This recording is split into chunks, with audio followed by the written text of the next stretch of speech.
Hello అండి. ఇప్పుడు మన నీతి కథలలో పిచ్చుక గుణం గురించి తెలుసుకుందాము. ఒకానొకప్పుడు ఒక ఊరిలో ఒక అమాయకపు పిచ్చుక ఉండేది. మనసులో ఏ కల్మషం లేని ఆ పిచ్చుకకు ఒకరోజు ఒక కాకుల గుంపు పరిచయం అయ్యింది. ఆ కాకులతో పిచ్చుకకి స్నేహం అయ్యింది. పిచ్చుకకి అందరూ చెప్పారు, ఆ కాకులతో స్నేహం చెయ్యొద్దు, అవి మంచివి కావు అని. కానీ ఆ పిచ్చుక మాట వినలేదు.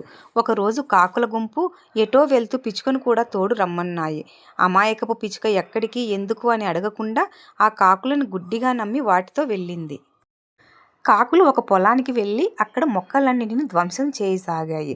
పిచ్చుక నిస్సహాయంగా ఏమి చేయాలో తెలియక అటూ ఇటూ గెంతుతూ ఉంది. ఇంతలో ఆ పొలం రైతులు పరిగెత్తుకుంటూ వచ్చి ఒక పెద్ద కర్రతో ఆ కాకులను కొట్టడం మొదలెట్టారు.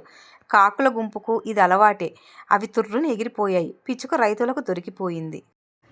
బాబోయ్ బాబోయ్, నా తప్పేమీ లేదు, నేను అమాయకురాలిని, నేనేమీ చేయలేదు, నన్ను వదిలేయండి అని పిచ్చుక ప్రాధేయపడింది. కానీ పంట నాశనమైన రైతుల కోపం మీద ఉన్నారు.